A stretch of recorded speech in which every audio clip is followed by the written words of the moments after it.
monitor these feeds and we bring you the news as it happens. No pre-recorded anything. It's all live here on the Wisconsin Live Desk. And let's actually start by taking a live look outside in Milwaukee. Of course, this is AmFam. We're Brew Crew. They're starting off the week in a pretty good place. If you missed it, they officially clinched a playoff berth on Saturday, defeating the St. Louis Cardinals actually in an overtime win. They went into extra innings, winning that game in the bottom of the 10th to clinch this playoff berth. It's their 7th time in 8 years that they will go to the playoffs. Now, there is still some things at stake. So they haven't won their division yet. That is still to come. But what you can do right now is go and buy some merch. The Brewers are officially selling their playoff apparel. We're actually taking a live look right now at American Family Field. This is in the merch store. You can see there October baseball with the Brewers logo. It's a hot commodity though. You know, you snooze, you lose. This is the only t-shirt left, and I believe the only size left is a 4XL. So maybe you're wanting to grab a shirt to like use as pajamas or just wear it with a pair of leggings. It's obviously a lot of people are very excited that the Brewers are going to the postseason because they have sold this very, very quickly. I think it officially went on sale yesterday, and now we're down to this one singular shirt at a 4XL. But very exciting news there, of course, for the Brew Crew. Let's take another live look at AmFam. As I was mentioning, they have clinched going to the playoffs. They have not yet clinched the National League Central Division. So their magic number is 8. If you're not a baseball fan, what that means is every single time the Brewers win a game, it goes down. You want to hit 0. But also if the Cubs lose a game, because that's who's in second place in the division, that number goes down. So if the Brewers win and the Cubs lose, you'll go down 2. And again, yeah, your goal is to get to 0 because that means you've done it. You've won the division. The Brewers also have a chance actually to finish number 1 in the National League as a whole. And they're currently beating the Phillies by 2 games. And if they keep it that way, that's great. Even if they tie with the Phillies, though, they have the tiebreaker. So everything's looking pretty good so far for the Brew Crew. Even if they were to fall apart, which I don't suspect, they're making it to the playoffs. That is a done deal. That is for sure. So again, go grab your merch if you want to, but it's only a 4XL. Well, hey, we are going to take you through your national headlines in a little bit. The first thing I want to do is get out to an event that's happening right now in D.C. I'm going to pull it up for you there. Former NSA remarks. The former National Security Advisor Stephen Hadley, along with the former National Security Advisor Susan Rice, and another former National Security Advisor, Thomas Donnellan. They're all participating right now in this Council on Foreign Relationships. It's a discussion on recent changes to the National Security Council. So we are going to go ahead, turn the sound up here, and listen in for a little bit on the Wisconsin Live Desk. And Tom's right to raise the question. I think with respect to AI, which is heavily a private sector at this point driven operation. So it's a huge question, but it's much really broader than the one you raised. My own sense is that DOGE has run out of gas. And what's happened is that the departments and agencies have now taken control of a lot of these issues. So I worry less about the DOGE than probably you do. Do we know what happened to the stuff they have? I have been privileged to work with or for all 3 of these panelists, and we are so grateful for their lifetime of public service and grateful for them sharing their insights with us today. So please join me. Thank you.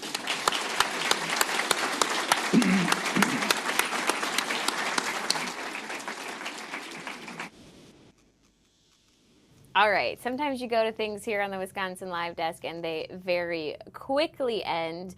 We did catch the tail end there where they were talking about DOGE, which is of course the Department of Government Efficiency. You might remember Trump putting Elon Musk in charge of DOGE, making a lot of changes at the very beginning of this administration. Obviously, he then left being a member of Trump's administration. They were kind of saying they don't really know what happened to DOGE. We're not really hearing a ton about it. We're not seeing a lot of changes. So that was kind of the end of that discussion, which sorry we missed it here on the Wisconsin Live Desk, but we'll keep our eye on the feeds and see what else pops up. We can also take a live look here in D.C. and get you kind of your national headlines this Monday afternoon. So a big one, Marco Rubio actually met earlier today with the Israeli Prime Minister Benjamin Netanyahu, talking about the latest on ending the war in Gaza and Israel. We don't know how that conversation went yet. Of course, we'll be following that. We do know that next, so he is scheduled to go to Qatar, which is an area that was hit pretty harshly by Israel's strike earlier this month. They were targeting Hamas leaders that were in the Qatari capital there of Doha. So we know that, again, he already met with Benjamin Netanyahu, Israel's prime minister, and next up he's supposed to go to Qatar.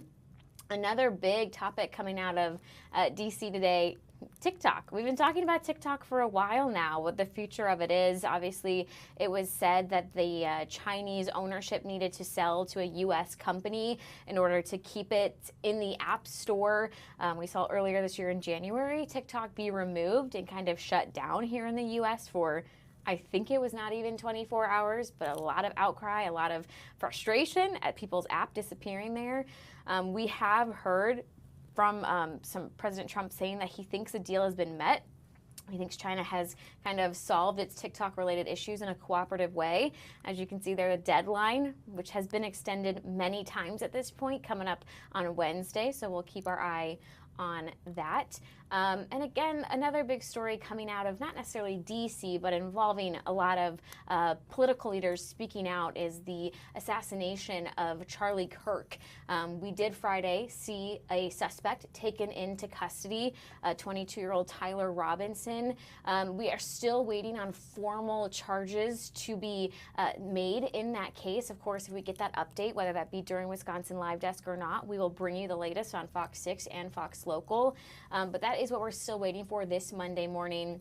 We did hear, actually, that Tyler Robinson doesn't appear to be cooperating. He hasn't admitted to the crime, even though we know that his dad is the one that kind of told him, you need to turn yourself in, after he had told family members, family friends, that he was the one responsible for shooting and ultimately killing Charlie Kirk. If you missed this story, Charlie Kirk was an outspoken conservative. He's kind of what they call a conservative influencer. He was last Wednesday at Utah Valley University doing what he calls prove me wrong segments, which is when he opens up the floor to the crowd to come up and ask him a question. Essentially, you either prove him wrong or he'll prove you wrong with his beliefs, his values, all of those types of things, really referring a lot to the Constitution and obviously his conservative values. Well, during the second question of that college campus visit, he was shot right in the neck. There is very graphic video of it online, and he ultimately died a few hours later at a nearby hospital. The search went on. It was a days-long manhunt to find Tyler Robinson. We saw the FBI release surveillance video and photos of the suspect kind of coming down of a roof, because he did shoot Charlie Kirk from a nearby rooftop. Allegedly, he did this. And so they released video and photos and said, help us identify who this is. This is who we believe killed Charlie Kirk. And pretty quickly after they released those photos and videos, we know the family identified Tyler and said, you need to go and turn yourself in. Around 10 o'clock Utah time on Thursday night is when he was taken into custody, and we learned of it the following morning. Trump actually made the announcement on Fox and Friends, and then a few hours later there was the official press conference, where we also learned some of the evidence that investigators were using were the bullets that had engraved messages, one of which said, hey, fascist, catch. And we learned that Tyler Robinson, again, the suspect in this case, outwardly and outspokenly did not like Kirk. He made it very clear he wasn't happy that he was going to be speaking at this nearby college campus. He lived about 3.5 to 4 hours away from Utah Valley University. We also learned of some Discord messages that discussed what they believe is the murder weapon that his roommate ended up giving to law enforcement. So there's still a lot to come in this investigation, starting with those formal charges. We did hear from Erica Kirk Friday night. That's Charlie Kirk's widow, where she said, if you think that this was going to end Charlie's movement, you're wrong. It's only going to grow it. She talked about how this widow is going to have a battle cry So yeah, we've heard from Erica, and we do know that Charlie Kirk's funeral is scheduled for next Sunday. Still looking and waiting on a lot of details there. It's going to be in Arizona. The latest that we've gotten is that doors will open to the public at 8 a.m. The service will start at 11 a.m. J.D. Vance, actually, the vice president, he went to Utah to meet with Erica and to get Charlie Kirk's casket to fly it back to Arizona, where the two of them reside, Erica and Charlie, that is. We know that today he once again was speaking out for his friend. He said, hey, I was friends with Charlie, talking about, I believe that he was even on the live stream for Charlie Kirk's podcast or potentially radio show. But we know, again, J.D. Vance speaking out on behalf of his friend, Charlie Kirk there. So still a lot to learn with that case. Of course, we'll keep you updated here on the Wisconsin Live Desk. We're also going to monitor some things on the feed, see what pops up. But we are going to just take a very quick break here on the Wisconsin Live Desk, and we'll be back in 2 minutes.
This is the Wisconsin Live Desk. Welcome back to the Wisconsin Live Desk. Time check for you, 12:43. It is beautiful in Milwaukee today. 74 degrees right now. Let's take a look at your midday planner, actually. If you are heading outside, look at this. We have 75 degrees right now, and then you're going to stay in the 70s pretty much all day. 3 p.m., 74. 6 p.m., it's still 71 degrees.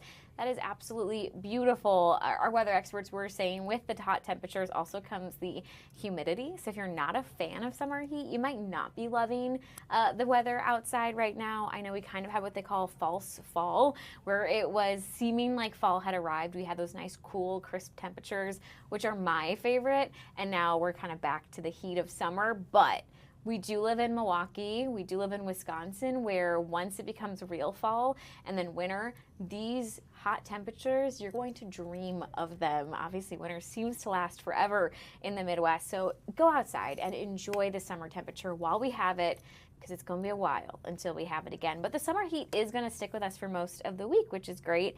And Stephanie didn't see any rain in the forecast until most likely this weekend. So a beautiful work week is ahead.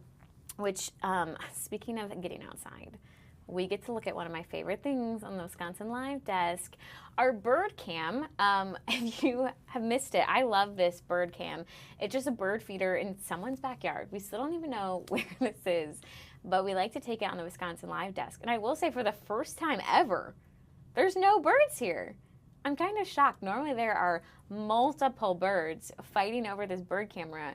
Delaney, are you shocked right now? I am surprised. There was some right before we came to it, Of course. but now there's none. All right, well, we'll keep our eye on the bird cam, and Delaney and I will bring it to you when there's more birds, because normally it's mesmerizing, but this is boring right here. So instead, let's go take a nice look at something I think Wisconsinites are going to love. Lambeau. Of course, Green Bay Packers, they didn't play yesterday because they were the Thursday night game where we saw them defeat the Washington Commanders 27-18. So they have started off their season 2-0. They also beat the Lions in their home opener. Unfortunately, or fortunately, probably fortunately for, I don't know. I was going to say it's their bye week, so you're not going to see them play again until Sunday, September 21st, when they'll travel to Cleveland to take on the Browns.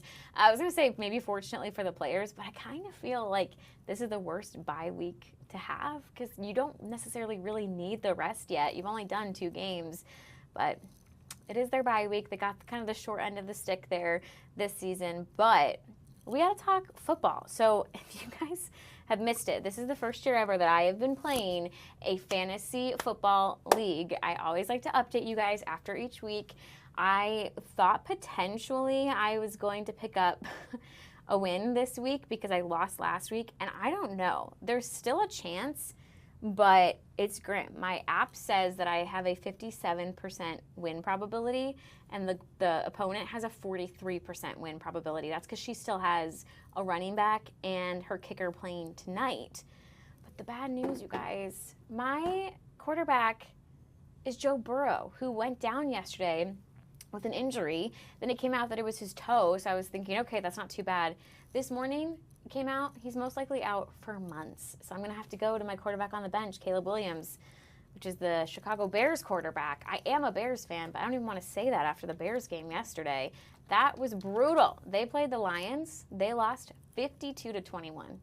They were not doing well. That's rough. So hopefully Caleb can pull it together because I'm going to need to be my quarterback now for a few months. But that was very disappointing. I'm not a fan of that at all. All right, we're going to bring in our producer. This is your warning, Delaney, to get ready for your camera shot. Did you watch any football yesterday? I did not. Delaney, is that because your Packers played on They Thursday? played on Thursday, so So didn't you have already anyone did. to watch yesterday. But you did say that you saw that Joe Burrow was hurt and you thought of me. I did, yeah. I saw that, and then I saw, like, clips of the Chiefs-Eagles game. Yeah, because that was a Super Bowl rematch. That saw the Eagles win. And my tight end is Travis Kelce, and he has not done well. He has not done well. This is the first time since 2014, actually, that the Chiefs have lost their first 2 games of the season. So, of course, the once I draft Travis Kelce and I name my whole team after him, he says, I'm not going to play that well this season.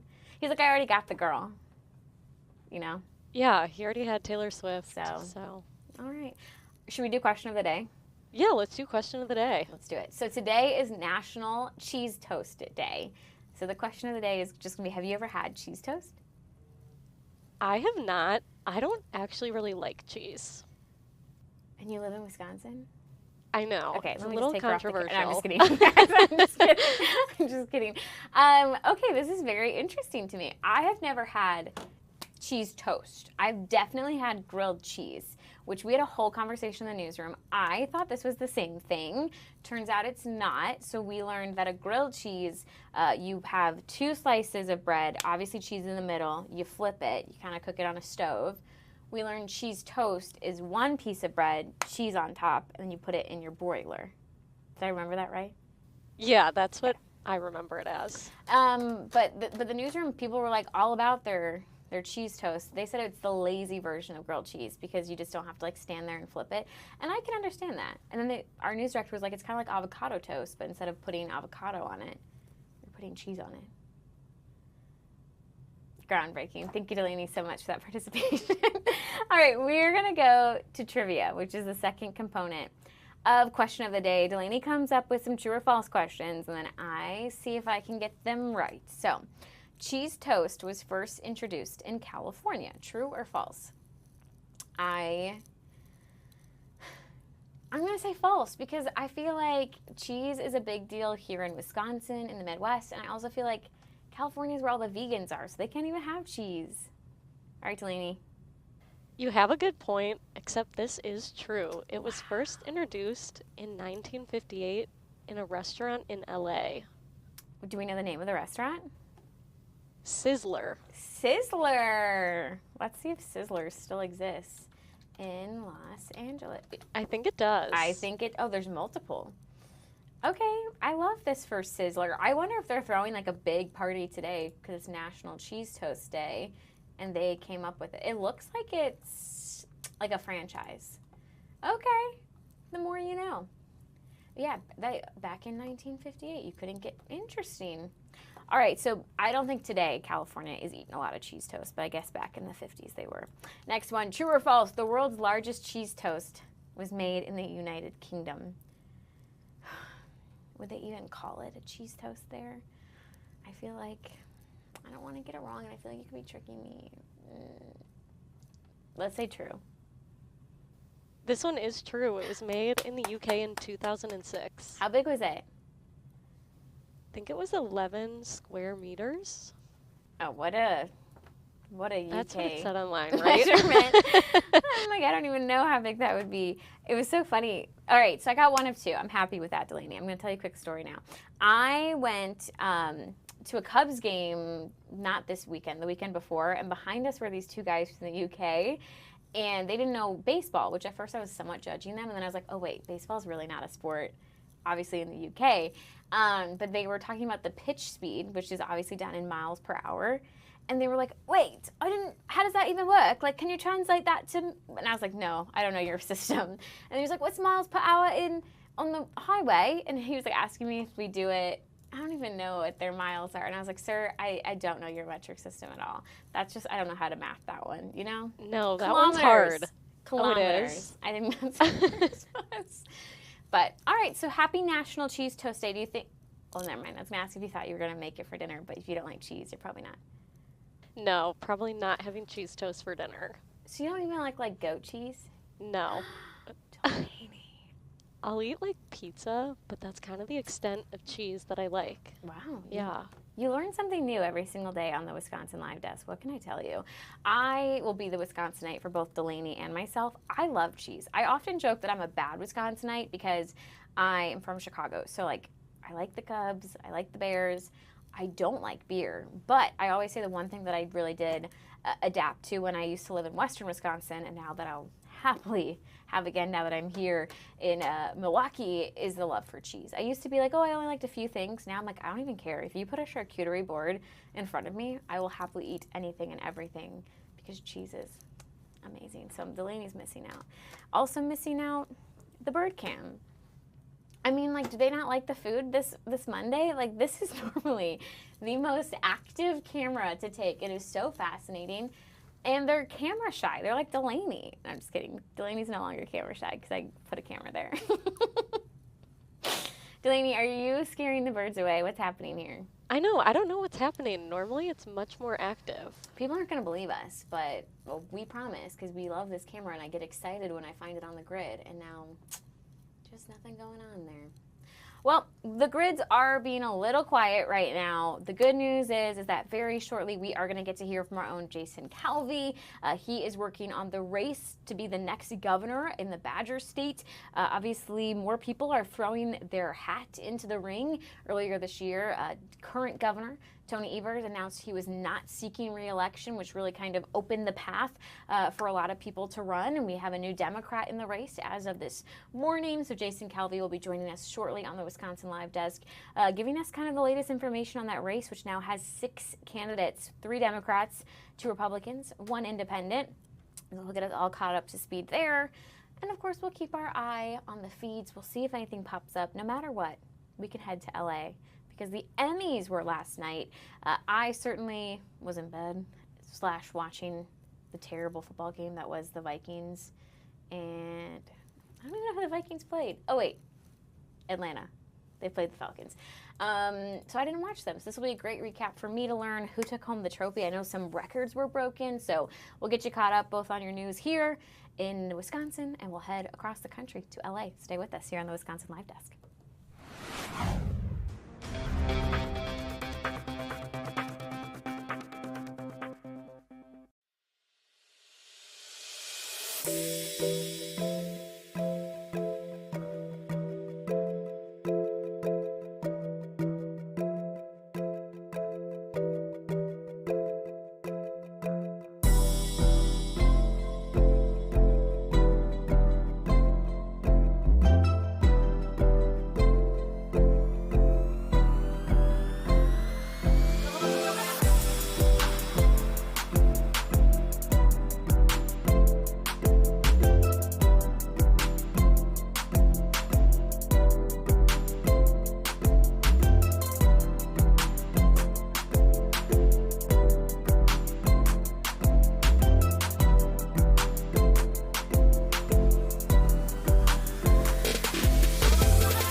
This is the Wisconsin Live Desk.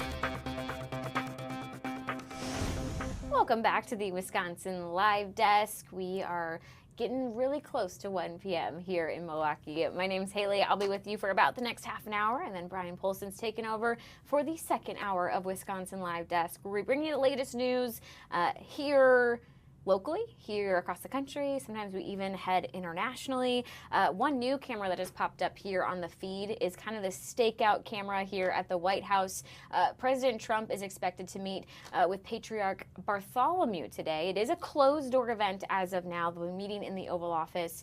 They're supposed to meet, I want to say, at 1 p.m. here, Wisconsin time. So we'll keep our eye on this, see if we can catch an arrival, and we'll let you know if anything changes. But right now, it will be a closed-door meeting. We can usually get that information pretty quickly after that. We also want to head to Los Angeles right now. Not the most beautiful picture of LA. It's looking a little foggy and doomy and gloomy there, but that's where the Emmy Awards were last night, which let's bring Delaney in really quickly. Delaney, did you watch the Emmys last night?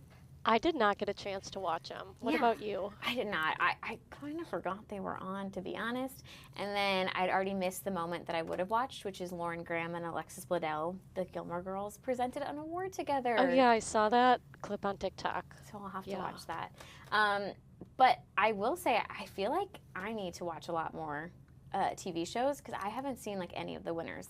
The Pitt, Severance, I haven't seen either of those. I know, I haven't seen any of the winners, so Adolescence. some new TV shows to watch. Yeah, for sure. we have a lot of, I mean, you and I like to watch The Summer I Turned Pretty, which sadly ends on Wednesday.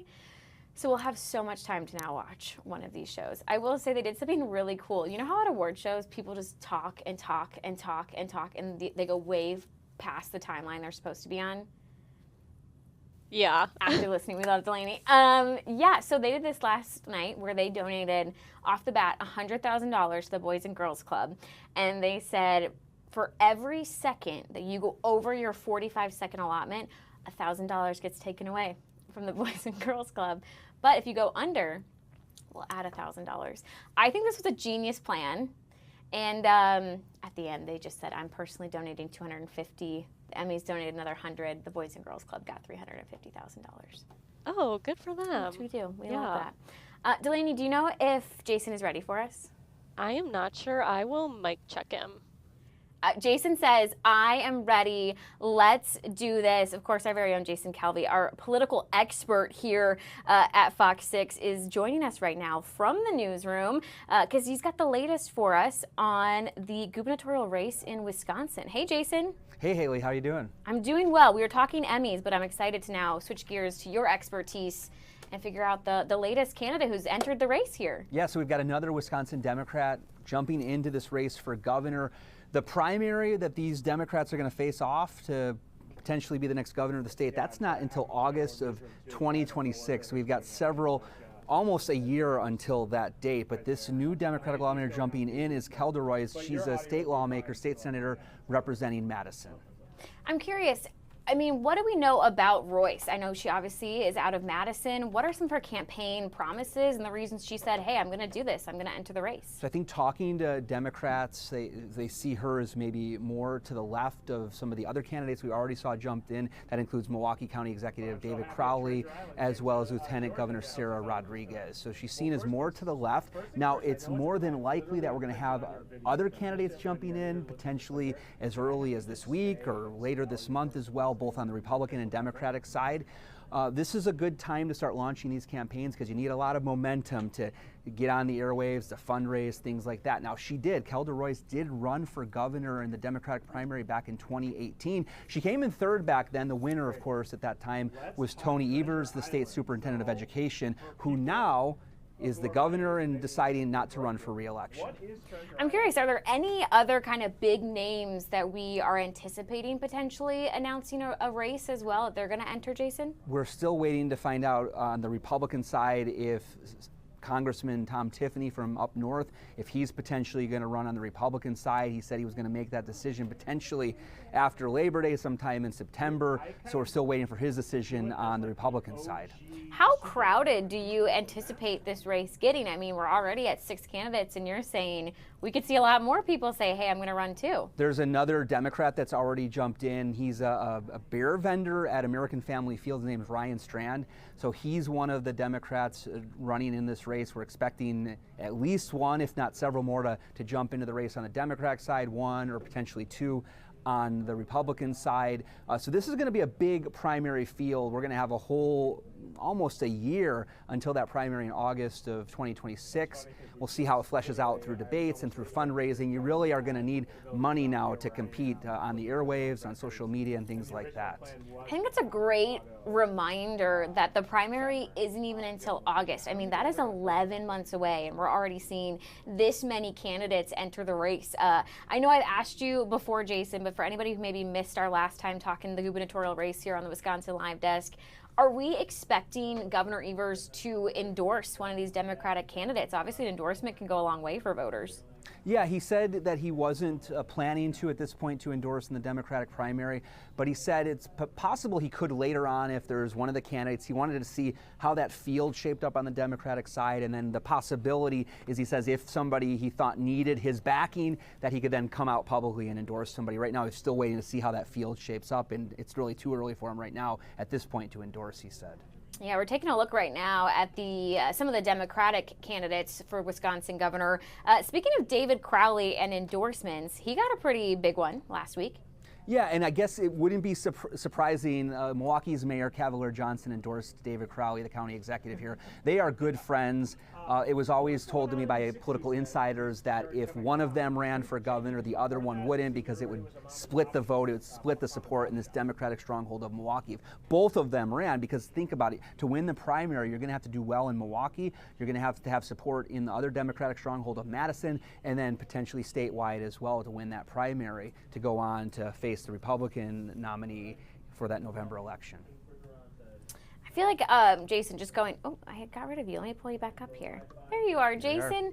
You're back. We missed you there for a second. When you're out and about on the streets, I mean, are you hearing maybe one candidate rising in the ranks above others, or is it really just too early to tell even amongst, voters right now? I think it's too early to tell. I think people are still recovering from, we had back-to-back major elections here in Wisconsin, 2024, where we elected, we had the presidential election, and then we had months later the April Supreme Court race. That was also a major, I mean, it's the most expensive Supreme Court race in United States history, not just Wisconsin history, but United States history. So we really got bombarded with campaign ads. It really didn't stop. We had the November election. It stopped for maybe a month or two and then picked back up in 2025 for that Supreme Court race. I feel like one thing that's just so fascinating covering any election really in Wisconsin is we're a swing state. I mean, you don't know if it's going to go blue or red. What's kind of the history for governor? I know right now we obviously have a Democrat in this seat, but looking at Wisconsin as a whole, what's it looked like? Yeah, so we had a Democratic governor for 2 terms. Governor Tony Evers decided not to run for that 3rd term. We saw Scott Walker win 2 terms as well. He did not win he ran again for re-election against Tony Evers back in 2018, lost that election. That was a good year for Democrats, and Democrats are also looking to 2026 as a possible good year, just given history, which is during the mid-year cycle. It tends to be something that helps the party that's not in control of the White House. So if that tradition continues on in 2026, it would potentially be a good year for Democrats, as it was back in 2018. Is there anything that's really kind of caught your eye about this gubernatorial race, or anything you're really looking out for? Yeah, and again, I don't want to say that because it's a mid-year election that it's going to mean Democrats are going to win. I mean, this is going to be a very expensive race for governor. Republicans are really hoping that they can flip the governor's seat, return control. But Democrats are looking not only to continue to keep the governor's office, but also they're looking at the possibility of flipping both the state assembly and the state senate. Right now, the legislature, both of those chambers are controlled right now by Republicans with a Democratic governor. So we have split control in Madison. Democrats really hoping to have full control. We'll see what happens in November of 2026. Yeah, we'll definitely be following this race for a while. While I have you, I'm going to toss you an off topic. So last week, Delaney and I were talking on the Wisconsin Live Desk about the Goonies, and it was our weekend assignment that we didn't quite do yet, but pitch us on why we got to watch The Goonies, because you're a big fan. So do you guys know when The Goonies came out? 30 years ago. No, I don't know. 30. I mean, it's just kind of a classic adventure movie, right? It talks about these kids that are about to lose their community and their homes, and there's going to be a big development coming in, and they needed money to stop this development. And of course, it's a treasure hunt, right? So they heard there might be a treasure out there. So it's like all the great things about a good story, right? Like you've got the little man against the corporation or whatever. We have the idea of of treasure and adventure and all of those things. That makes a great story. It does. I did look it up for us. It's 40 years ago, so I think that's the definition of a classic at this point. So we'll definitely have to watch it, Jason. I feel like you've pitched it well. We're going to go get our library card so we can rent it, and we will follow up with you. I think it's just an amazing story about these young people that come from all different backgrounds. They team up together to potentially, I'm not going to give away the ending, but they need to find this treasure. They're going to lose everything. They're going to lose at least their homes if they don't have this treasure, and it's just a fun movie. I think you're going to like it. Okay, Delaney and I are going to follow through. We're going to do a movie night. We're going to watch it. Thanks, Jason, for joining us here on the Wisconsin Live Desk. Thanks. Always a good time to have Jason on the Wisconsin Live Desk. We were talking about it this weekend, that we were potentially going to watch The Goonies. I think Jason just solidified that we need to do it. He sold it well. Let's see if Delaney agrees. You going to watch it?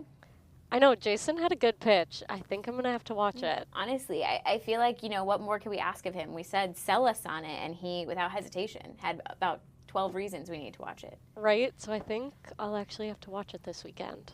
Also, is something that's from 1985, do we think that makes it a classic now if it's 40 years old? I think that's a classic now. I think so. Right?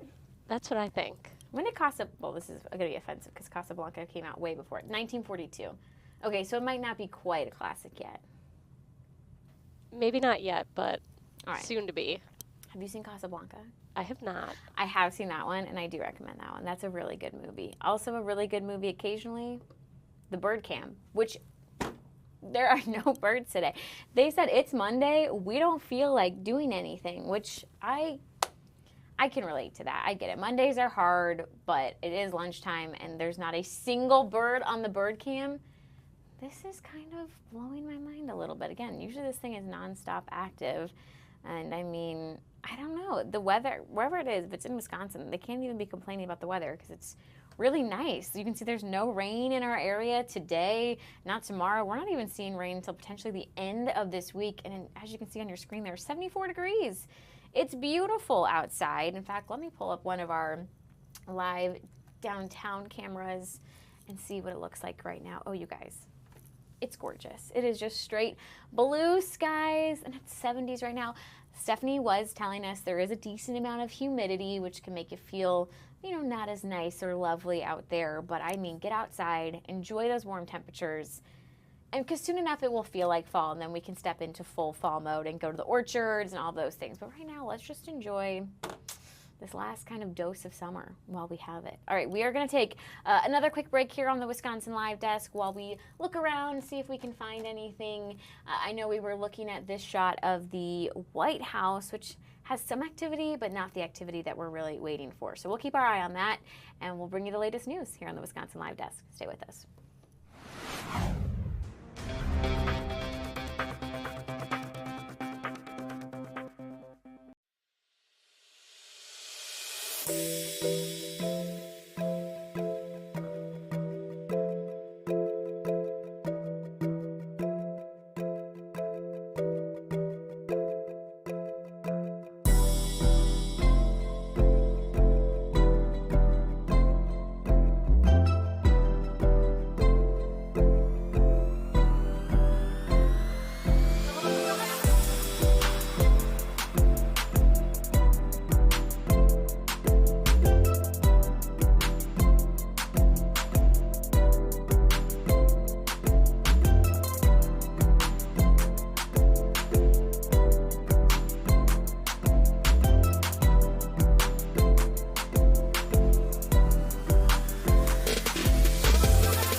This is the Wisconsin Live Desk. Welcome back into the Wisconsin Live Desk. Time is flying this Monday afternoon's already 1:14, which means I just got about 15 minutes with you left before Brian Polson comes in, and he'll take you all the way to 2:30 here on the Wisconsin Live Desk.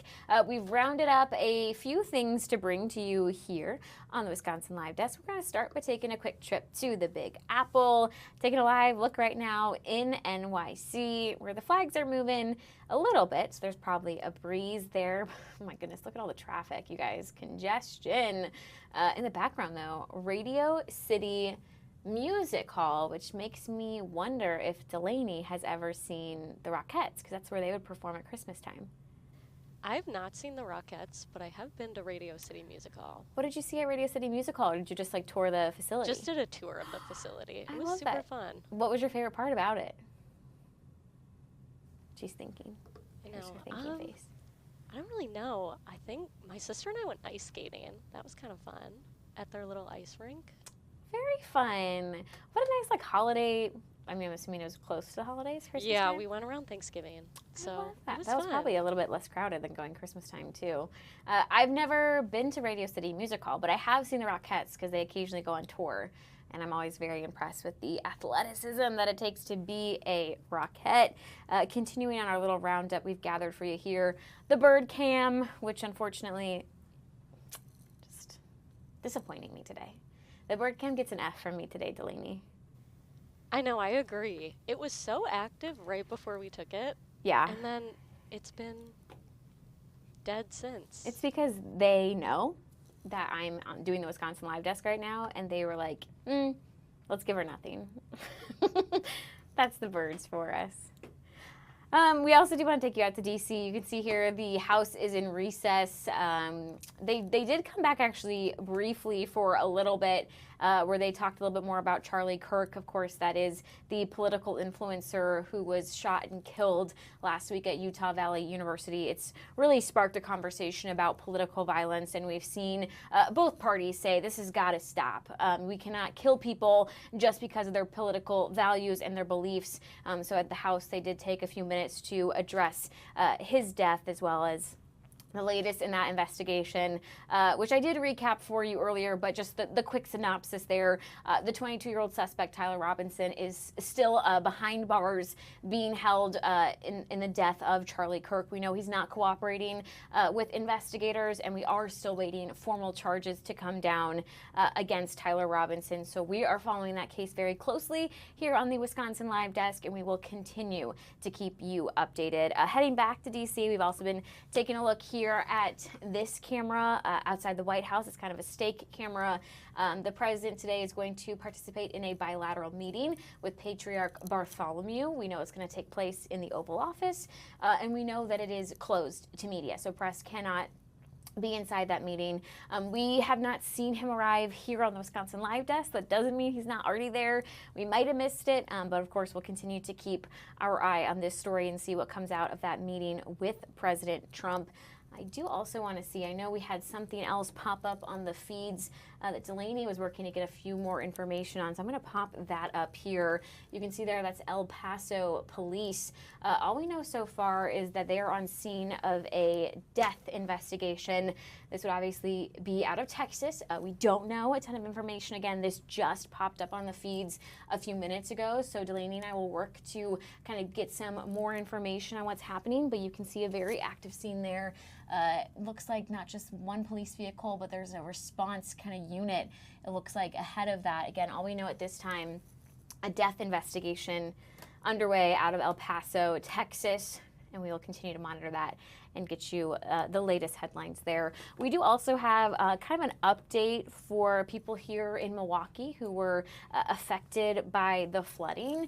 We want to let you know that applications are open for FEMA relief. So the way to qualify is you need to be in Milwaukee, Waukesha, or Washington County. Know that Trump has pledged nearly $30 million in relief, and that is just to go to residents of people in these counties. This is not going to any of the public infrastructure. That's another process the state is working to get funds for. So this will just go to Wisconsinites who have dealt with, I mean, tens of thousands of dollars of damage. I mean, some houses even deemed unlivable after that flooding last month came through. It was 1 month last Thursday or Friday, so maybe actually it was last Monday. Either way, it's been more than a month since the flooding here in Wisconsin, and we do have approval from FEMA to get some aid.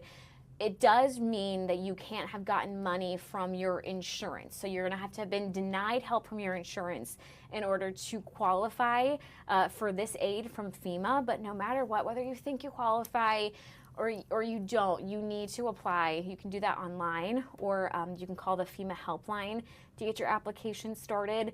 Jason worked very hard on this story for us on Friday. He got kind of some of the answers for you as far as how long it can take to get an application filled out, how long the approval process takes, what you're looking at as far as how much money you might get from FEMA.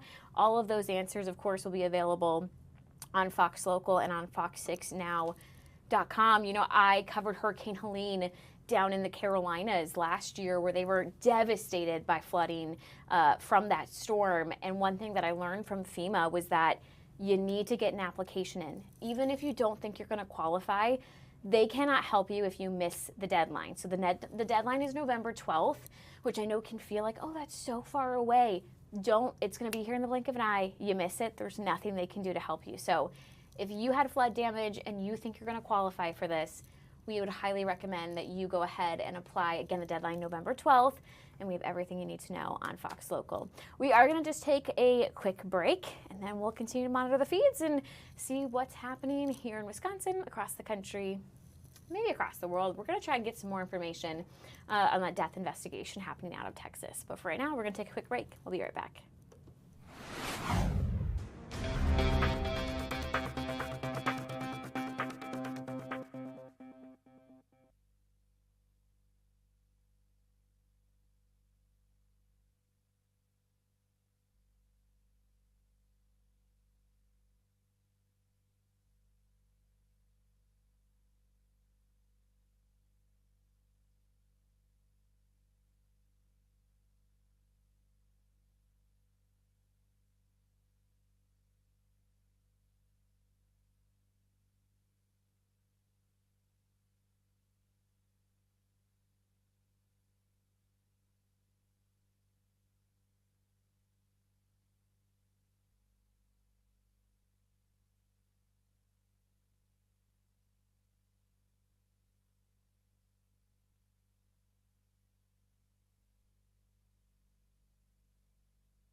This is the Wisconsin Live Desk.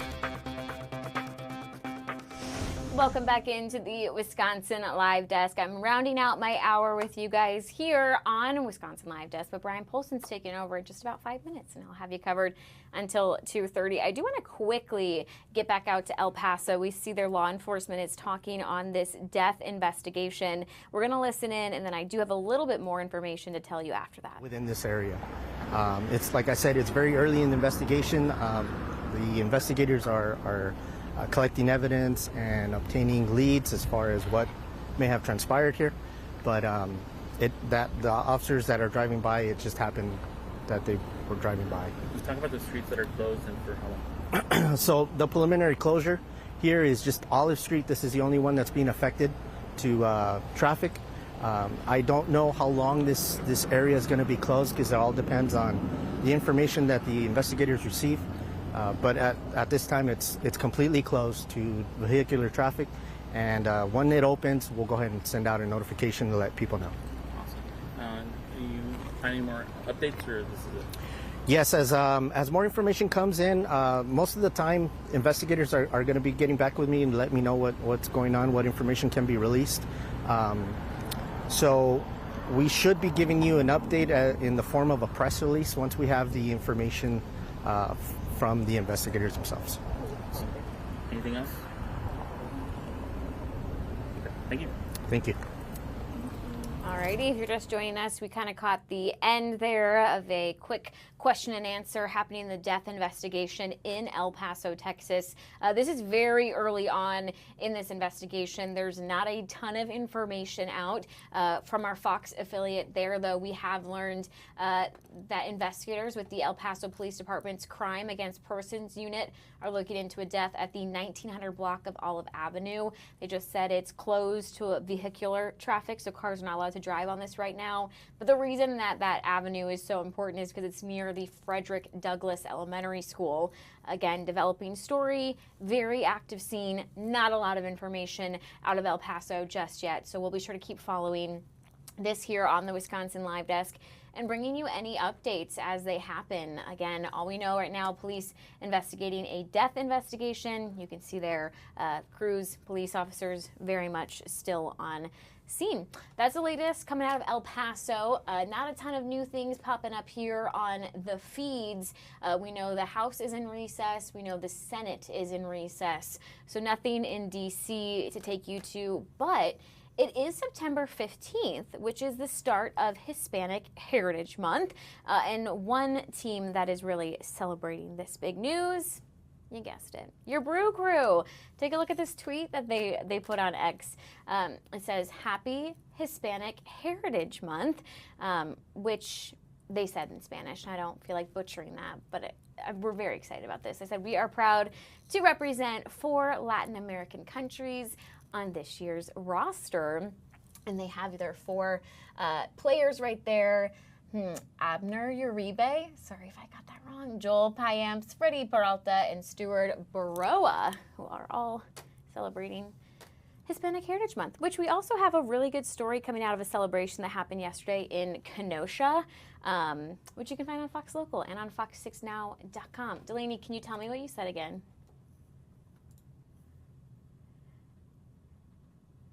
Okay, she gave me some update that I missed. But before we head to break, we'll take another live look right here in El Paso.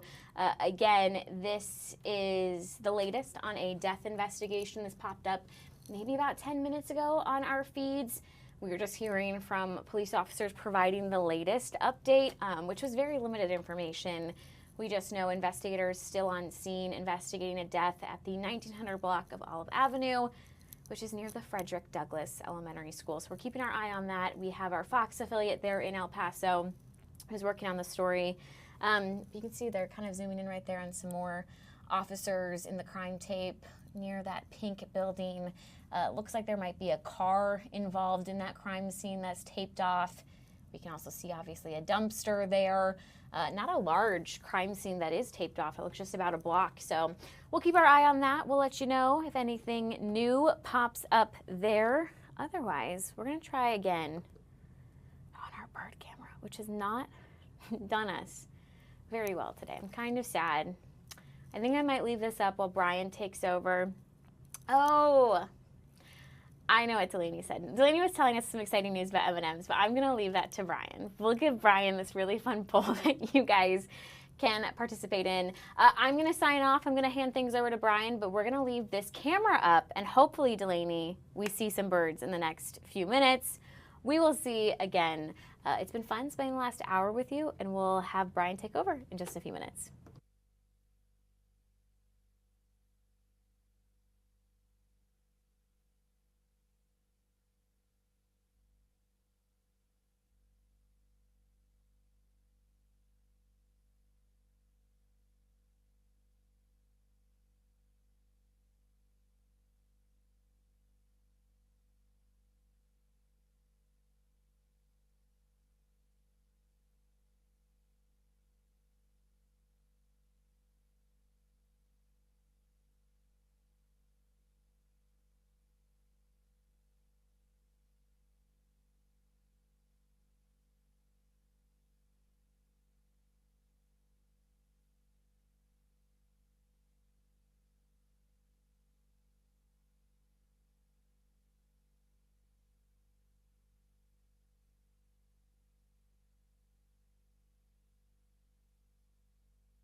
See, all right off the bat, first thing I do, I have Delaney Emma here going, you're muted. Not a lot to see on the bird camp today, it looks like. I don't know what's going on, but the birds are not very active. I think it's the sunshine midday. They're getting some shade. They're like, we have better things to do than be out in the middle of the sun. Although, I'm grateful for the sun. It's been beautiful the last couple of days.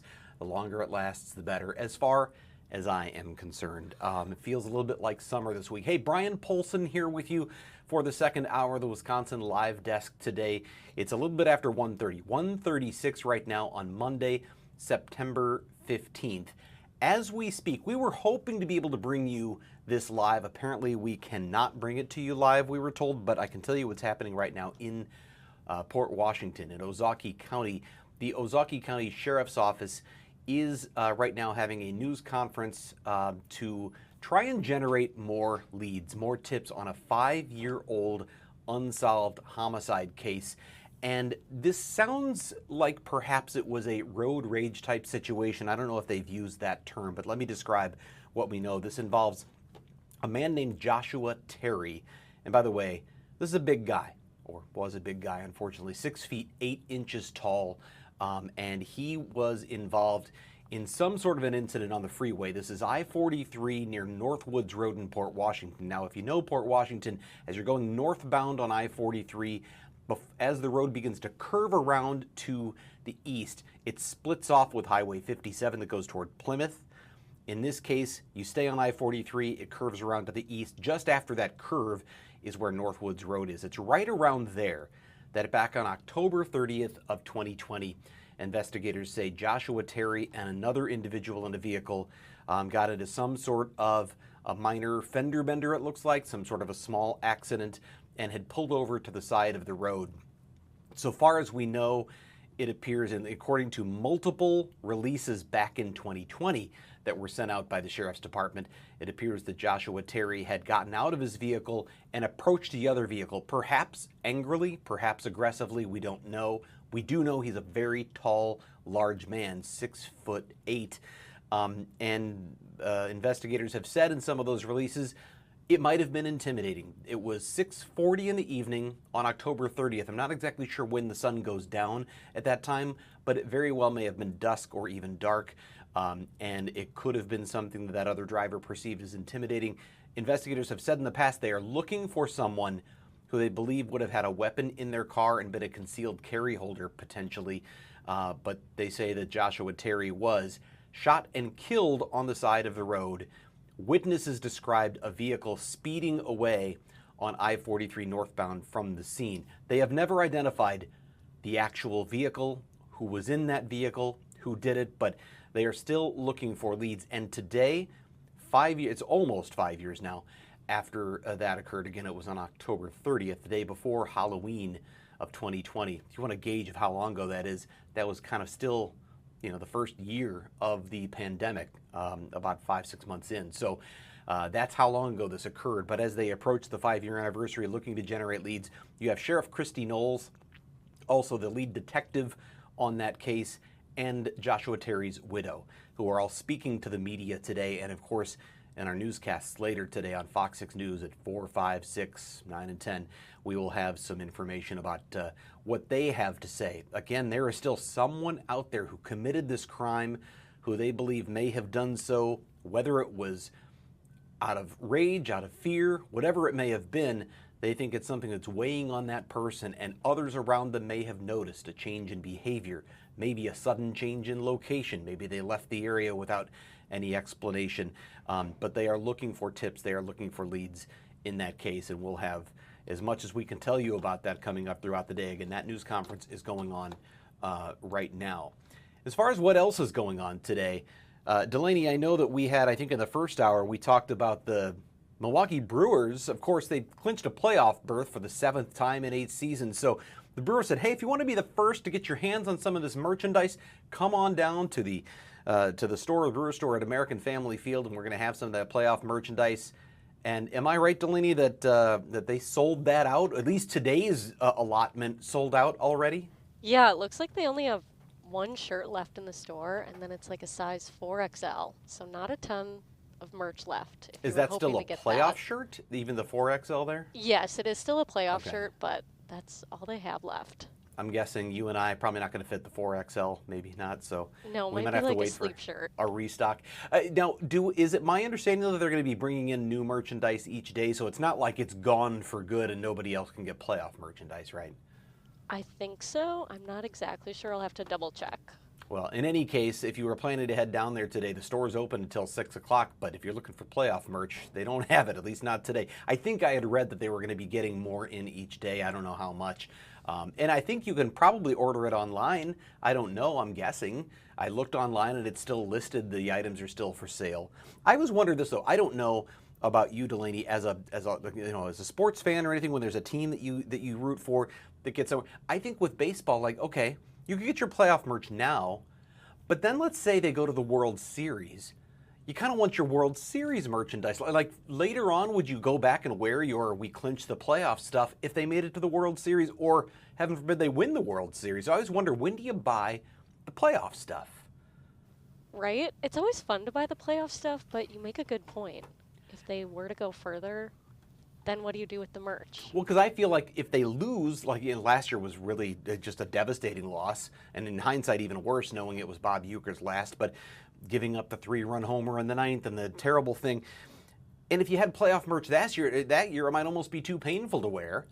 But if they had gone on and won the World Series, you'd want to wear your world champion merch. I don't know. That's just me. I'm not trying to not help them sell merchandise. I'm just thinking of myself as a sports fan and how I would go about that. I don't know. Anyway, just thinking out loud here at the Wisconsin Live Desk. So anyway, sold out for today on the Brewers merchandise. We talked about the Joshua Terry homicide. Coming up a little bit later here on the Wisconsin Live Desk, not too long from now, we're going to have Brett Lemoyne joining us. This is a really interesting story in Waukesha. I don't know if you've ever rented a storage unit and put your personal belongings inside it, but there's sort of some level of trust that when you're storing things off-site, that hopefully security's good and it's protected and there won't be rodents or a fire or whatever. But what happened with one man's collectibles has turned into a criminal case that could land a guy up to, I think, maybe 10 years in prison. I think that's what I read. Anyway, we're going to hear more about what happened with one man's comic book collection at a Waukesha storage facility, and we'll be talking to Brett about that in just a little bit. What else do we have going on? I mean, I feel like every day now there's something new coming out in the wake of the incredibly graphic and controversial homicide of Charlie Kirk, the conservative commentator on the campus of a university in Utah. One thing that's happening here locally that we've been talking an awful lot about is the school teacher in Elkhorn who was mistakenly identified as someone who had posted some negative things about Charlie Kirk in the wake of his death. And there's a conservative commentator out there by the name of Ryan Fournier. And he's been essentially what people refer to as doxing individuals who have been found to have posted negative stuff, maybe saying he deserved what he got, that sort of thing. And publishing their identities, finding out where they work, and then telling people, do your work now, internet, go and try to get this person fired from their jobs. Well, in the case of this school teacher in Elkhorn, they got the wrong person. The post was made by someone with the screen name of Cynthia Irene, Irene being a middle name. Not, a lot of people on the internet, for privacy reasons, will use a middle name instead of their last name.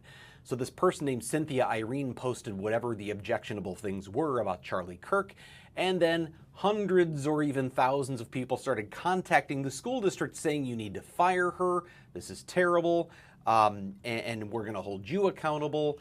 And a lot of really nasty messages, some of them that were very vulgar and threatening. We have heard a couple of those voicemails that have emerged that people left for the superintendent.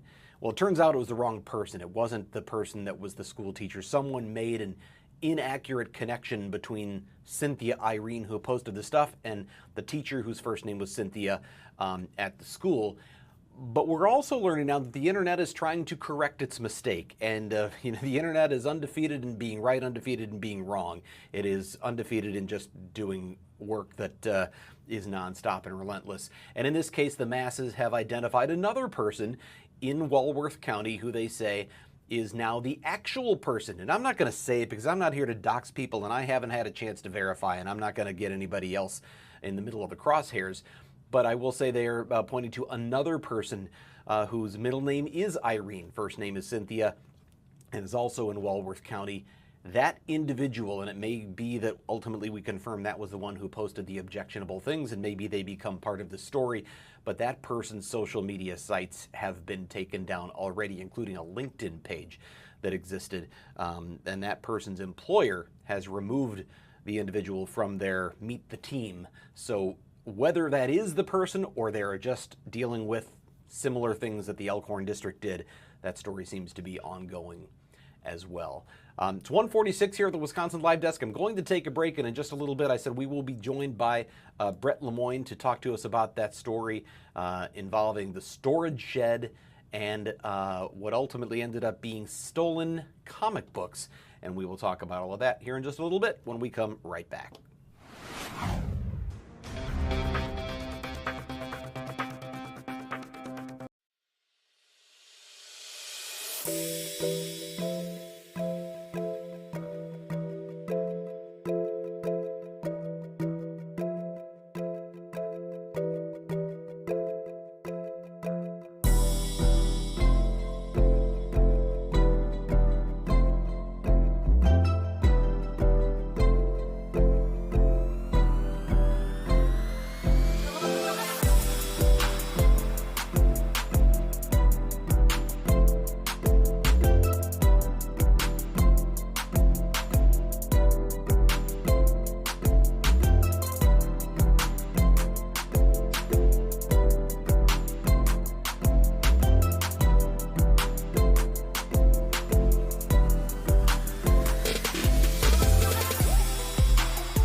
Is the Wisconsin Live Desk.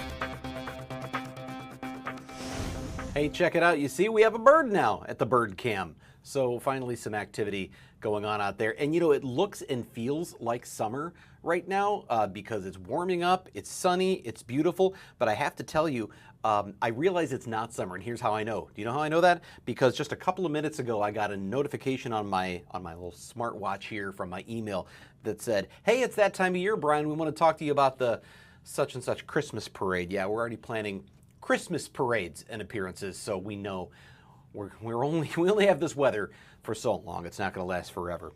All right, now I told you we've got that really interesting story in Waukesha involving the storage facility and stolen merchandise. And here to talk to us more about that, we have Brett Lemoyne alongside the Wisconsin Live Desk. Brett, first of all, thank you for being here, taking the time. This is it. I knew it was a story about stolen comic books, which I thought maybe just happened at like a comic book store, but this is much more interesting than that. Tell me what you've learned about it.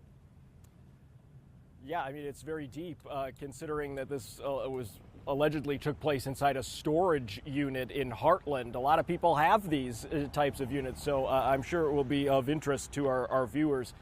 Long story short, Brian, there was a man who had thousands of dollars worth of comic books. He had quite a collection, including 1963's X-Men #1, which he valued his copy at about $9,000. He had all of these comic books in a storage locker in Heartland. He went to go bring them home. He was closing out his storage unit, and when he got home, he's flipping through all of his books and noticed that there were quite a few that were missing, including that X-Men #1 comic book. So he went online and found someone selling his comic books, what he alleged to be his comic books, on Facebook Marketplace. And he recognized the individual's picture, their avatar, as being the same guy who rented him the storage locker in Heartland. So long story short, Brian, Heartland police did an investigation. They got a search warrant. They went to this guy's house. His name is Justin Hefter Wylock. He lives in Milwaukee. They went to his house. They got a search warrant. They found not all, but quite a few, all but 4 of the about 24 missing comic books from the collection inside his house. We went there today and knocked on his door. No one answered. As we were leaving, I noticed Mr. Wylock was exiting through the back of the home. We went and confronted him. He said that he did not do this and that he has a lawyer that instructed him to talk, not to talk. We asked him what his lawyer's name was. He wouldn't tell us. He said he hasn't gotten one yet. So it was kind of a mixed message there from him, but he insists that he's innocent. He will be in Waukesha County Court. He was summoned for an initial appearance in October. But all things said, Brian, the missing comic books, about 25 of them, worth in total $14,400. You know, there's so many things that stand out to me about this, Brett, but one of them is, and I realize we cover stories, and sometimes it seems like criminals just aren't all that smart, but I realize we only get the ones who get caught. Now, I know that this gentleman has not been convicted in a court of law, and I want to be clear about that, and he denied that it was what he did to you. But he's selling these things on Facebook Marketplace, allegedly in the same community where he stole it. I mean, did he not think somebody was going to figure this out? That almost seems like someone who didn't really think this through very well. Well, another wrinkle to this, Brian, is during that search warrant, police in Heartland say they found a diary that was written allegedly by Mr. Wylock's girlfriend, who detailed the sale of, quote, stolen comic books in her diary. So they were able to find a record on eBay. The X-Men #1 didn't sell on Facebook Marketplace. It was originally posted for $19,000, if you can believe that. It didn't sell on Facebook Marketplace. Police say there was a record of a sale on eBay. It went for about $8,000 on eBay, so that is gone. And one of the other reasons that this individual that owned the comic book says that was his is because there was a particular marking on the comic book that was unique to his copy. So yeah, I mean, all things considered, not the smartest move for sure if in fact this turns out to be true, Brian. Well, and before he lists them, it seems like kind of a crime that maybe would be hard to detect because it's in stuff that's in storage, and until the person goes to retrieve their stuff from storage, they're not checking on whether the things are there. And even then, it took them a little while to kind of sift through and go, wait a minute, something looks out of place here, and I'm missing some of my key things. So there was certainly a passage of time that could have happened there. I guess for those who rent storage things, and I told you before we came on here today, Brett, I just rented my first ever storage locker over the weekend. I'd never done it before. And one of the things, what do you ask? You ask about security. You ask about insurance. You ask, does anybody get in? Do rodents get in here? How do other people access this? I guess you never really think about the person you're renting it from being the one who gets inside. Yeah, exactly. And we talked to people that were going into that storage unit today. It's an indoor unit with an exterior portion that's behind the building, but primarily it's an indoor storage facility. And one woman we spoke with said she's never had any problems there. She's very trusting. She says she's met a number of the workers who were there. But then she kind of started to think twice when I said, well, have you ever considered that maybe one of them could be taking potentially, from some of these storage lockers? And she said, admittedly, she had never thought of that. But yeah, what is interesting here, Brian, is that the tip-off prosecutors say the tip-off to Mr. Wylock was that the man who was renting the storage unit in the first place initially asked, hey, what's your insurance policy? Because I have some collectibles that I'm going to be keeping here. And Mr. Wylock allegedly said that they insured up to $3,000, and the victim in this case said, actually, my comic book collection is worth more than that. So that was maybe a bit of a tip-off, if you will, that prosecutors think maybe is how Mr. Weilock connected the dots here as to what was inside that storage locker. Kind of makes me wonder if consumer advocates wouldn't say, don't talk about what you're going to store there with anyone. And in terms of insurance, you can get insurance on your own. I know at least the place, and I don't know about the facility involved here, the place I went, a well-known storage place that I won't name, but they had multiple options where you could insure much higher amounts. But it does seem like perhaps you're really trusting that person you're talking to if you say, I've got some really valuable stuff here that I want to keep in this place that I'm not going to come to most days, right? Yeah, and by all accounts, the comic books that were there in the storage unit were only there for a matter of weeks, as far as we've been able to piece together in the criminal complaint. So it sounds like it was maybe a temporary location that this individual was storing them at until, for whatever reason, he needed to move or something. I don't know.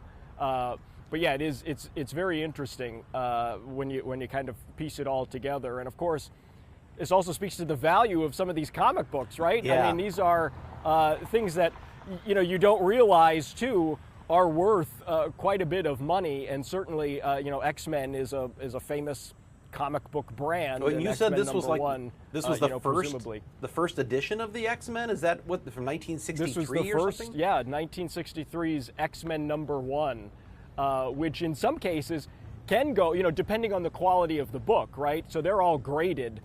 You can have them graded professionally to see what the value of your copy is, because since 1963, sometimes people weren't keeping that good of care of them in 1963, or they've been passed down from generation to generation, and the quality of the actual physical book may have deteriorated, thus decreasing the value, right? So there are perhaps some copies of X-Men #1 that are in mint condition that could go for maybe $20,000 or more. So you think maybe because the listing initially was $19,000 that maybe the person who posted them, allegedly to be Mr. Weilock, didn't realize what he had or what the quality of the copy that he had in his possession was. Ultimately went for $8,000 on eBay. So yeah, it's just crazy to think too. Well, so many things here stand out. Those pieces of paper. So many things stand out as sort of, I don't know if lessons is the right word, but for one thing, I always thought of like with art theft. It's got to be really hard to get the value out of stolen art, because when you go to sell the rare piece, it's going to be easy to figure out who sold it and therefore who probably illegally got their hands on it. Similar here, where the seller allegedly outs himself by posting the very thing that was alleged to have been stolen. But then, as you point out, the diary. Maybe if you're going to keep a diary, don't keep a diary of the criminal things that your boyfriend is doing, right? I mean, that's not going to help, I would imagine, when that is introduced as evidence in court.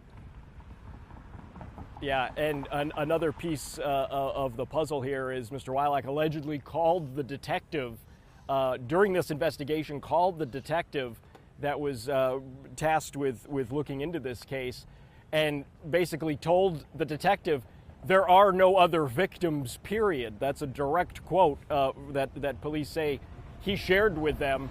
And so police kind of questioned him about that too, and they said, hey, we're looking into this as a burglary, and Mr. Weilock allegedly said something along the lines of, how can this be a burglary? I thought you had to break in order to have a burglary. Of course, prosecutors allege that he didn't have to break in because he had the codes, he had access to all these storage units that were in the facility. So very interesting. Feels like a tough one for a defense attorney, that's for sure. Anyway, Brent Lemoyne, thanks for spending all the time here with us on the Wisconsin Live Desk. I know you've got to put this thing together for the yearly shows, so thanks again for your time. Thank you, Brian. All right, so stolen comic books I said Waukesha earlier, it was in Heartland, but in Waukesha County. I'm just fascinated by so many aspects of that story. In any case, we're going to take a break, and we will come back here on the Wisconsin Live Desk. It is 2 o'clock on Monday, September 15th.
This is the Wisconsin Live Desk.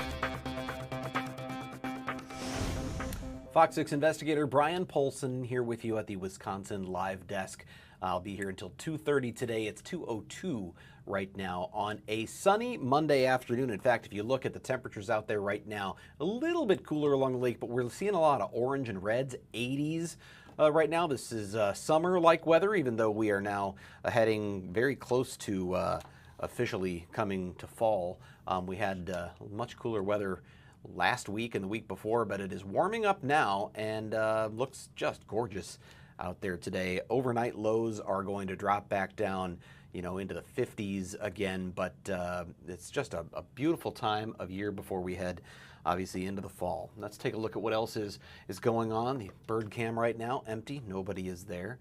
What else do we have going on? In the White House right now, and I don't know if this is going on now or if it's coming up soon, but President Trump is meeting with Ecumenical Patriarch Bartholomew, and that is he's the Ecumenical Patriarch of Constantinople, spiritual leader of the Eastern Orthodox Christian Church worldwide. And this is a person I didn't really know much about him. I was reading about him before coming on today, but he's sort of been known as the Green Patriarch, really big on environmental causes. In fact, it was Patriarch Bartholomew who I believe may be the one who first coined the term, or really sort of emphasized the term, ecological sin, that sort of we are called as Christians, he says, to take care of the earth, that we are stewards of the earth. And so he's been very vocal about environmental causes worldwide, and is one of the reasons that he is here. He's been selected to receive something called the Templeton Prize that has been given out, I think, for more than 40 years now, maybe even more than that, 50-something years.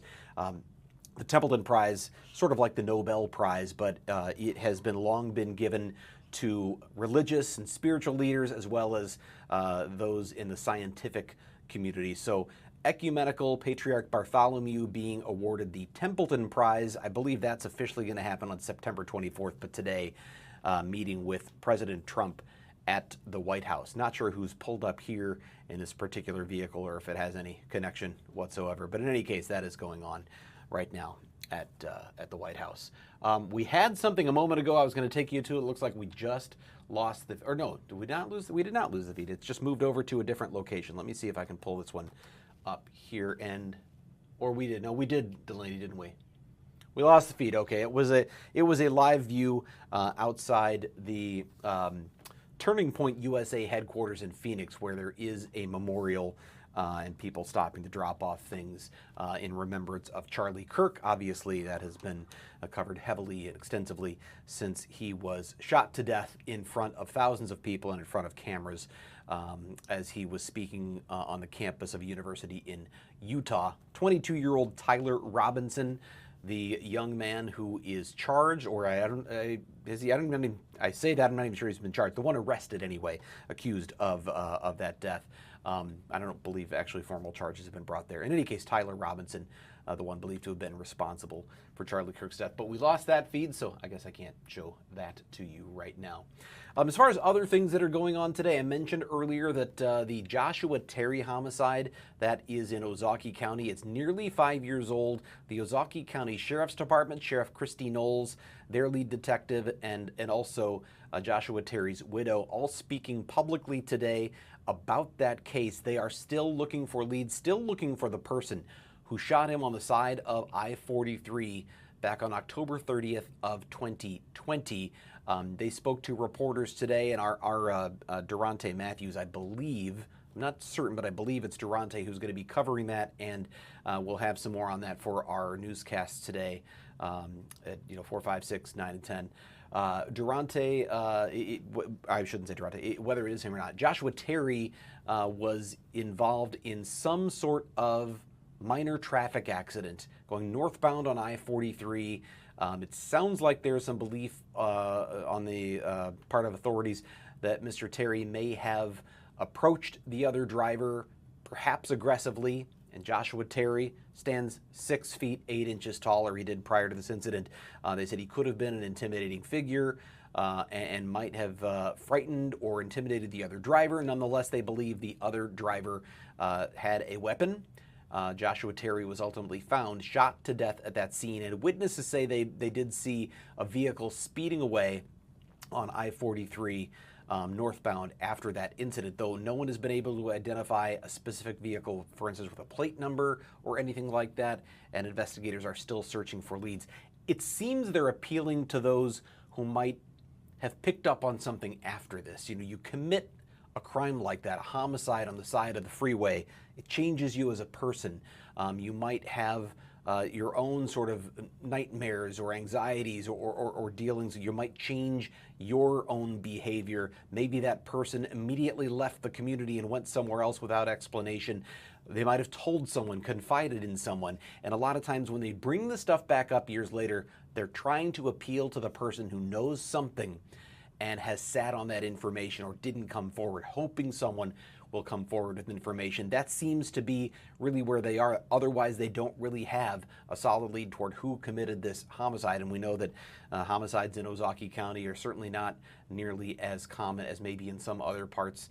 This is one that they have been working on for some time now. So coming up on the 5-year anniversary next month, October 30th, 2025 will be 5 years since this happened.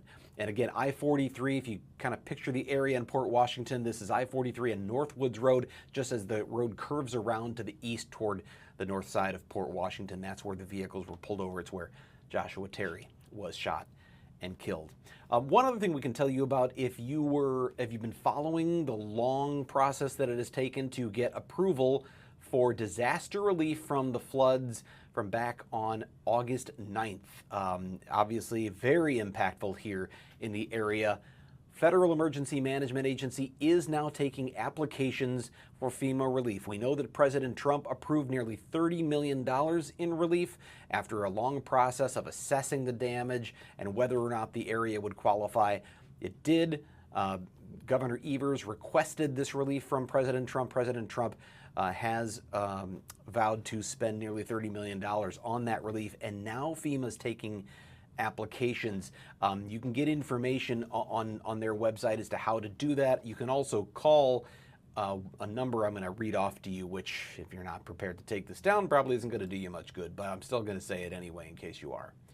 It's 1-800-621-3362. Now this is, and I'll say that again, 1-800-621-3362. This applies to flooding in Milwaukee, Waukesha, and Washington counties specifically. So if you're not in one of those three counties, you're not part of the disaster declaration, so there's no point applying. But if you are in one of those counties and you believe you received flood-related losses that were not covered by insurance, and that you believe might qualify for this FEMA aid, then you can apply through FEMA now. That process is open. What else do we have going on? Earlier today, I know there was things that I had prepared to talk about, but I don't know if I have any video to share with you. There was a large police presence around a transit station in Minneapolis. Didn't hear anything more about what that was about. I know earlier we were telling you here on the Wisconsin Live Desk about, I think Haley was telling you about the, there was some sort of police presence in El Paso in a death situation. We didn't really have any details from that at all, and the spokesperson on the scene basically said there would be a press release coming out later, so not much I can probably tell you about that. But I do know one other thing. Delaney, you can probably help me on this one, but don't we have a poll that was put together on M&Ms? We do have a poll on M&Ms. If you want to pull up Megaphone. All right, okay, here we go. Megaphone, there we go. So this is, when did this start? Like how long has this been going? I learned about the poll around like 11 this morning. Okay. Because, I mean, based on the fact, so here's the thing. What's your favorite M&M, I don't know, flavor type, whatever it is. So you got your classic. At first I thought when I heard this it meant like the different colors, but they're not different flavors, right? Like a green M&M is the same as a brown M&M. They taste the same. So classic milk chocolate, just your tiny little pill-looking M&Ms. Then you got your peanut M&Ms. But now they've got all these other ones. They're, it's almonds instead of peanuts. Caramels in there instead, or peanut butter in the middle of your M&M, and dark chocolate. Now, didn't this come out, Delaney, because there was some sort of a new flavor that or new something that they're launching? Yeah, M&M's is launching a new flavor. It's honey roasted peanut. Okay, honey roasted peanut. So so the classic peanut M&M is just a plain peanut, not honey roasted, right? So they're adding that. So they keep coming up. I don't know. Where are you on this, Delaney? Do you have a favorite? I like the peanut butter. I also like the pretzel. It's not on here though. What about you? You know what? I've tried the pretzel, and while I like chocolate and pretzel in some situations, or peanut butter and pretzel is a really good combo, I wasn't as big of a fan of the M&M pretzel ones. I don't know why. I think maybe it just, I was going to say it took away the chocolate, like it just took away room for more chocolate. But I like my favorite would be just traditional peanut M&Ms. I could, actually, if you put a bag of those in front of me, I don't think they would last. But there's another vote that just came in, so we must only have 3 votes if I'm looking at these percentages, because a new vote came in and just launched peanut butter up to 67%. So if you can take this poll, by the way, if you're watching this, fox6now.com/poll. You can weigh in on your favorite, and right now, with so few votes in, you can swing this pretty fast. Look at that, there goes Almond, is in the game now. Almond is taking a shot. Nobody's saying classic, by the way. And nobody's just said peanut. I think I gotta go. Well, hang on, can I vote? Yeah, you can definitely vote on it. I can vote? Okay. I am surprised that the peanut doesn't have more.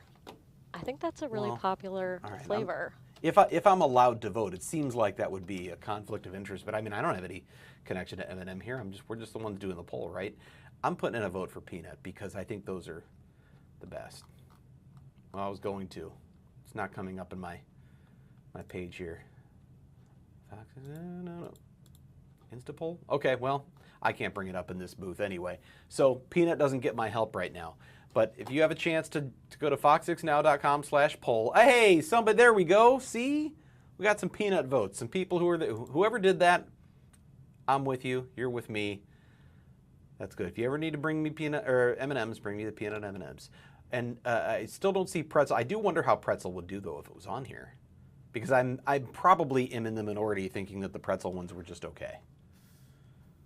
I don't know. Anyway, that's what we know for now. So we're getting more votes in. So again, fox6now.com/poll.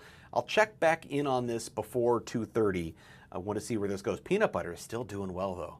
I think that's popular. It's hard not to put peanut butter and chocolate together, or hard to put that together and not have people absolutely love how that turns out. So keep the poll coming. fox6now.com/poll to tell us your favorite kind of M&M. And then I wonder how honey roasted is going to do. I feel personally like the honey roasted part of the peanut is just going to get lost in the chocolate anyway because it's already sweet. And it seems like to me honey roasted gives you a little salt, a little sweet. I don't know. That's just me talking out loud. I feel like Sarah Smith would have a lot to say about this. She likes these food questions, but she's not here to answer, so I don't know. I'm going to take a break. We will come back with more here on the live desk. It's 2:15 on Monday, September 15th. Be back in just a minute.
This is the Wisconsin Live Desk. Okay, so this is interesting. It looks like right now Representative Pete Stauber of Minnesota is on the floor of the House talking about legislation that would provide congressional gold medals to the 1980 men's Olympic hockey team. I think that's what they're talking about. We're going to listen in and hear a little bit of that right now and see what's going on. America the left. A couple weeks ago, I had dinner with some of the members of the gold medal team. Captain Mike Eruzione said this to me. He said, Pete, that hockey game gave me life. He said, had we not won, I was going to be either a firefighter, a police officer, or going to the military. He says, but that game changed my life. I made a lot of money. He said, this congressional gold medal will be the cherry on top for our team. For our team. I want to thank my colleagues for their unwavering support to get this across the finish line. 40 plus years since they did that. 3 weeks, 2.5 weeks before these games, the Soviets dominated them at Madison Square Garden. Coach Herb Brooks, we call him Herbies. Blue line back, red line back, far blue line back, far goal line back, Herbies. Who do you play for? Who do you play for? Team USA. That name on the front of the jersey meant more than the name on the back. USA. And dare I say, Mr. Chair, we in Congress have to do that same thing. Who do we play for? Who do we play for? The United States of America. I want to thank my friend and colleague from upstate New York, Representative Leif Stefanik, because she originally was going to carry this bill, Mr. Chair, but she let me carry it. After a conversation with her, I said, Elise, Minnesota is the state of hockey. Herb Brooks comes from the state of hockey. There was 12 Minnesotans. Hometown hero Duluth, Phil Verkota, Mark Pavelich, John Harrington, Buzz Schneider, Bill Baker, and the list goes on and on. From our great state of Minnesota. And Elise Stefanik said, Pete, you made a great statement. Carry that bill. Representative Stefanik, you have no idea what this means to me, to be able to deliver this bill with my colleagues across the House floor.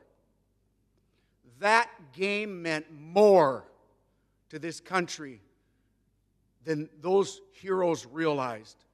Yes, it was just a hockey game, but it was a hockey game that we needed to win at that moment, at that time for this great nation.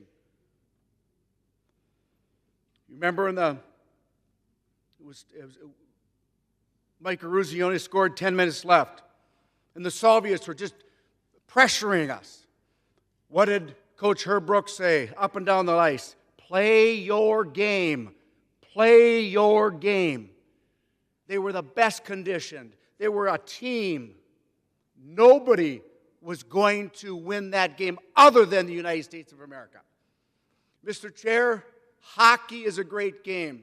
I know that my good friend and colleague, Chairman Williams, thinks, probably rightfully so, that baseball is Americans' pastime. You come from Minnesota, hockey is American pastime, and we banter back and forth.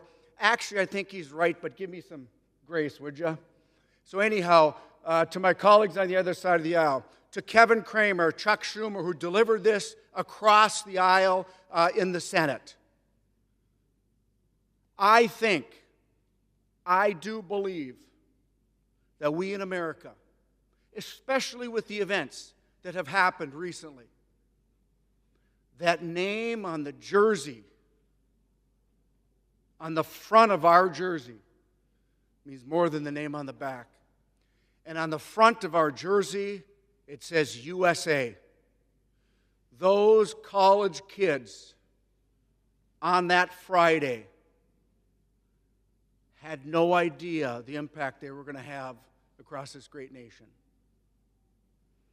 Those men went on to do great things. Some went on to win Stanley Cups, championship. Kenny Morrow, my hero Neil Broughton from Roseville, Minnesota, and my other hero Mark Pavlich from Eveleth, Minnesota, and my other hero Phil Verkota from my hometown of Duluth. Integrity, honesty, hard work, dedication, the will to win. Mr. Speaker, the name on our front of our jersey, USA, means more than the name on the back. It is Representative Pete Stauber from the state of Minnesota, a Republican, talking about an effort to get congressional gold medals given to all of the members of the 1980 USA Olympic hockey team that famously defeated the Soviets right in the middle of the Cold War. 1980, obviously a movie, Miracle, was made about that, and now Pete Stauber, obviously a hockey fan himself, is the way he talks, talking all about why it is an important time to recognize something positive like this, obviously with all of the strife that is going on politically in America.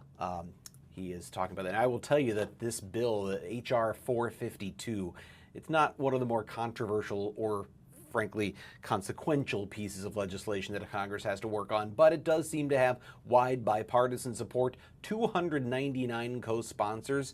I mean, you know, there's only 435 members of the House of Representatives, so the vast majority are supporting it, and that includes Wisconsin's entire congressional delegation, both Republicans and Democrats. So congressional gold medals, it wouldn't be just the Olympic gold medal that those members of the 1980 hockey team would have if this does indeed pass. Brian Polson here at the Wisconsin Live Desk. We're going to take a break and have just a couple more minutes to go here with you this afternoon. We'll talk about a couple more things before we wrap things up right after this.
Wisconsin Live Desk.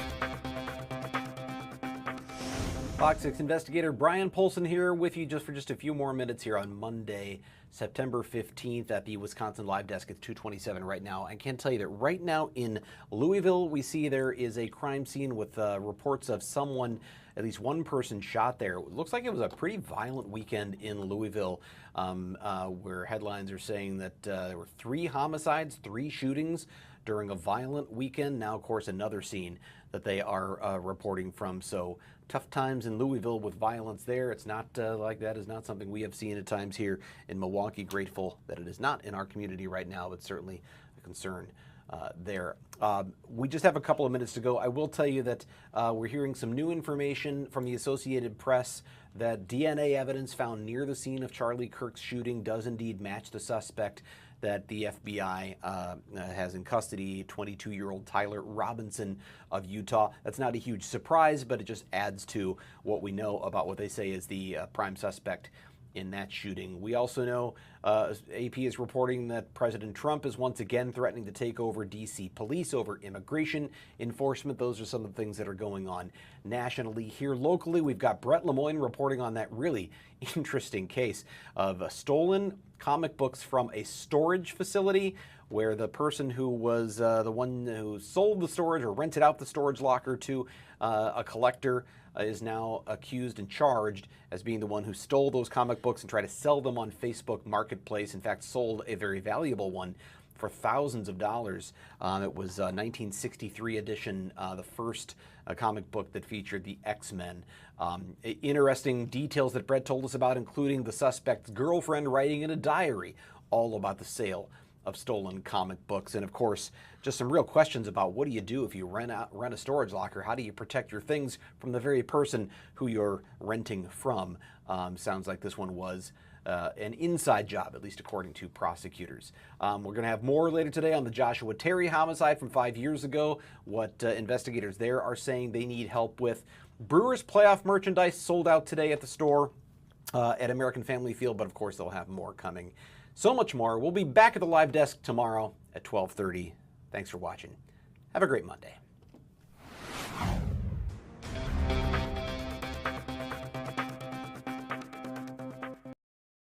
Navigating the federal grant process due to budgetary constraints, insufficient time, and lack of technical expertise.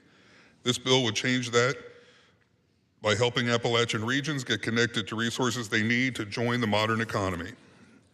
The EPA established technical assistance programs to connect rural communities like those in my district and across the United States with experts to help them navigate the federal funding process to obtain water infrastructure. Unfortunately, some of these technical assistance programs have failed to provide adequate assistance, hindering communities from obtaining critical water infrastructure funding. My bill would direct the GAO to conduct a comprehensive study reviewing how the EPA identifies, selects, and partners with technical assistance providers and providing recommendations on how the EPA can improve these technical assistance programs. Once concluded, the EPA must submit a plan to Congress on how it intends to reform its technical assistance programs, helping connect communities with necessary resources to build and repair critical water infrastructure. I'm proud to lead legislation that helps alleviate the struggles that rural communities have faced in obtaining the infrastructure needed to survive. When water infrastructure ages well past its intended lifespan, Congress should support and advocate for programs that help rural communities, not leave them behind. I want to thank my friend and colleague, Representative Figures, for joining me in this effort and urge my colleagues to vote in favor of this legislation to help communities across the United States receive the assistance they need to obtain water infrastructure.